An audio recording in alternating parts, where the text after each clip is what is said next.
Oke, hari ini Kak Noven akan menceritakan dari buku The Vision, ya. Diambil dari dua buku dari trilogi The Final Quest and The Call, ya. Eh, Buku ini ditulis oleh Rick Joyner. Kita akan ceritakan, anggaplah ini Kak Noven lagi ngedongeng, ya. Buku ini buku karya Rick Joyner yang lainnya itu Bayang-bayang Masa Depan, The Harvest, Suluh dan Pedang, Overcoming Evil in the Last Day, 50 Day for a Soaring Vision, dan lain-lain, ya. Oke. The Vision sebagai pendahuluan. The Vision adalah buku hasil gabungan dari dua buku karya Rick Joyner yang berjudul The Final Quest dan The Call. Ini sudah banyak memberkati pemikiran dari gereja-gereja,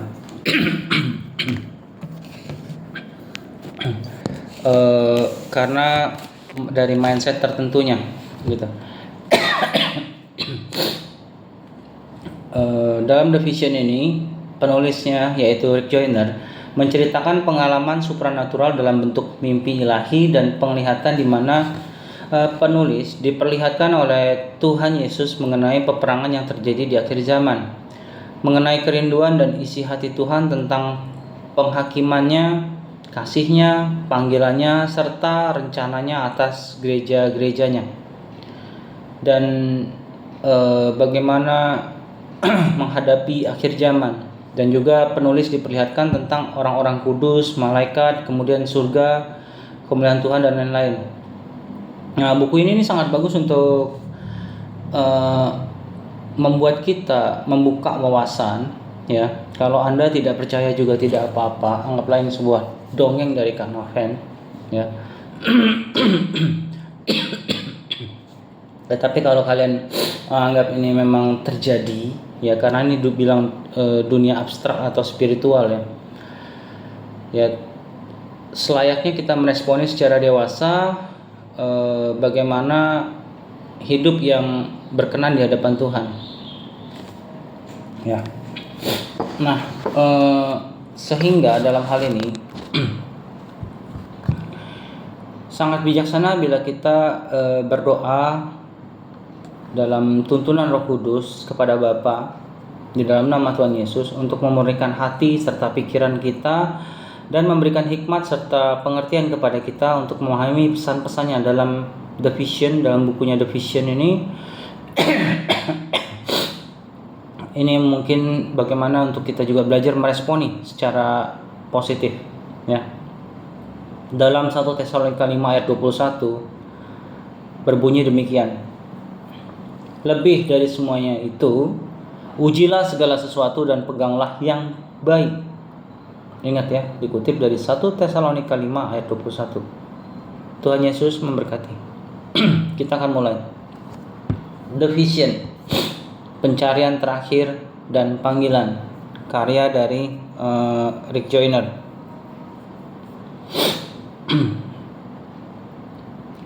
Rombongan pasukan neraka sedang berbaris.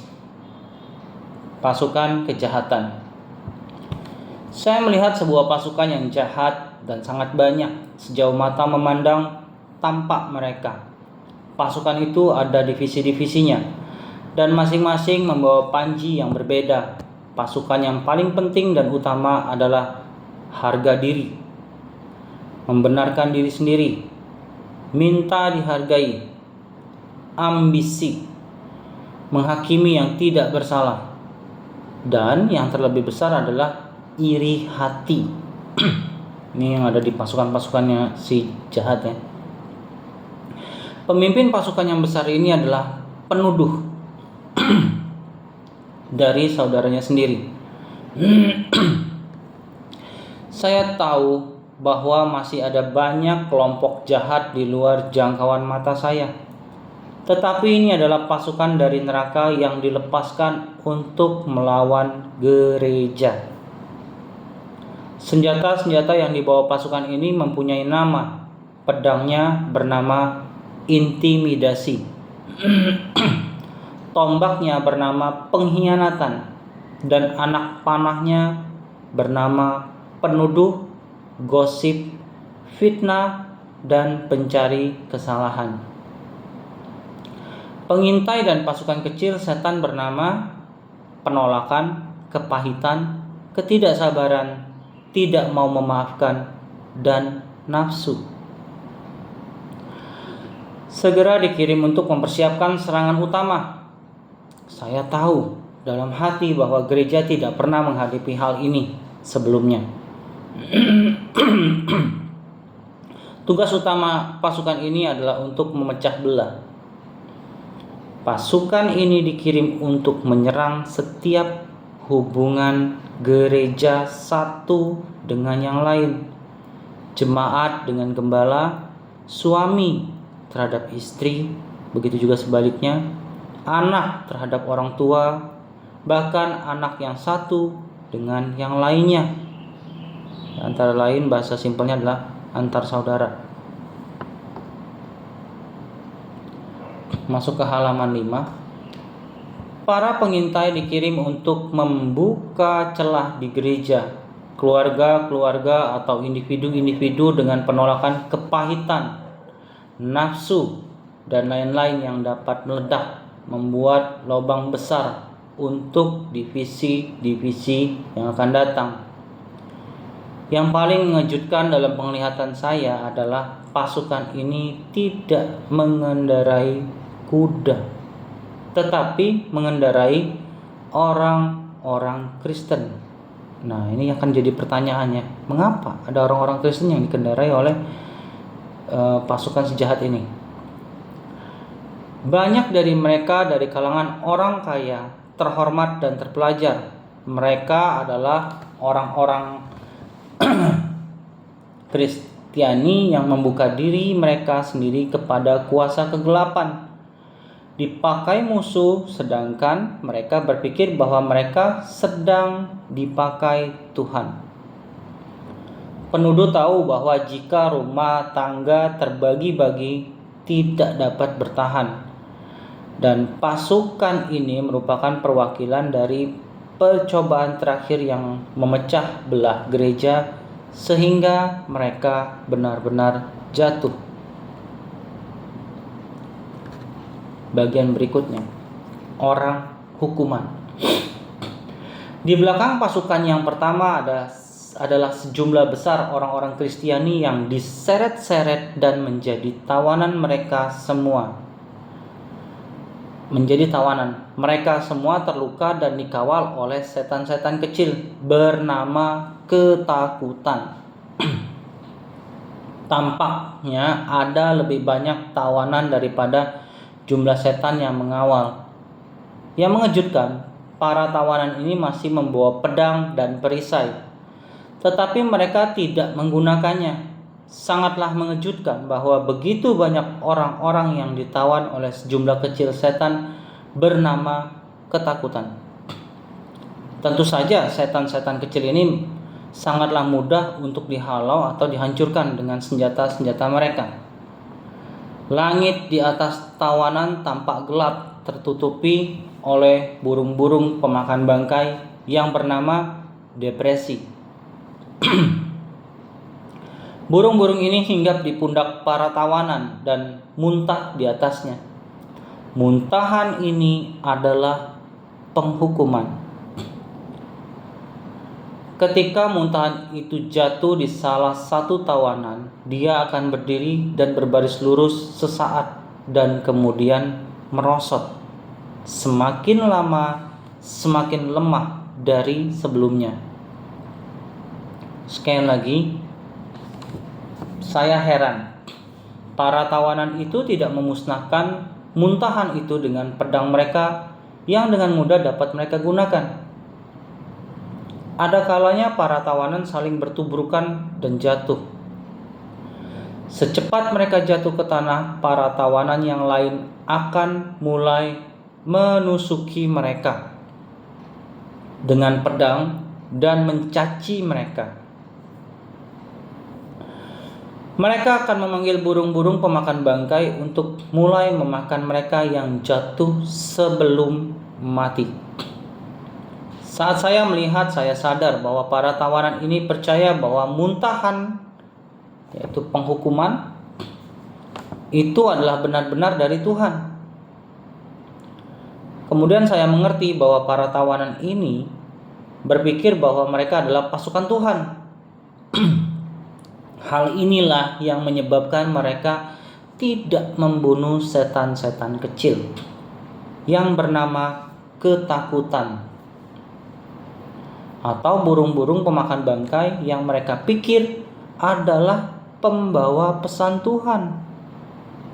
Kegelapan awan yang disebabkan banyaknya burung pemakan bangkai membuat para tawanan ini menerima segala sesuatu yang terjadi seperti seolah-olah dari Tuhan. Satu-satunya makanan yang disediakan untuk para tawanan ini adalah muntahan burung pemakan bangkai tadi.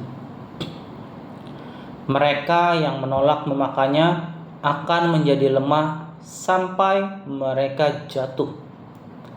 Mereka yang memakannya akan menjadi kuat, tetapi kuat oleh kekuatan iblis atau si jahat tadi. Mereka akan saling memuntahkan satu sama lainnya. Ketika salah seorang memulai hal ini, salah satu setan akan menunggu untuk menungganginya, dan kemudian mereka akan maju ke barisan depan. Lebih buruk dari muntahan itu adalah kotoran yang menjijikkan yang berasal dari kencing dan buang air besarnya setan-setan yang menunggangi orang-orang Kristiani ini. Kotoran ini adalah harga diri, ambisi, dan lain-lain. Mereka menjadi bagian dari itu. Bagaimanapun juga, kotoran ini membuat orang-orang Kristiani merasa lebih baik daripada dihukum. Dengan mudah mereka mempercayai bahwa setan-setan itu adalah utusan Tuhan. Dan mereka juga berpikir bahwa kotoran-kotoran itu adalah urapan Roh Kudus. Kemudian Tuhan berbicara kepada saya. Ini adalah awal dari pasukan-pasukan musuh di hari-hari akhir. Ini adalah muslihat akhir setan dan kekuatan penghancurannya yang terakhir. Dilepaskan dengan menggunakan orang-orang Kristiani yang di bawah kepemimpinan kuasa sejahat, bukan yang di bawah pimpinan Roh Kudus. Untuk apa? Untuk menggunakan pasukannya.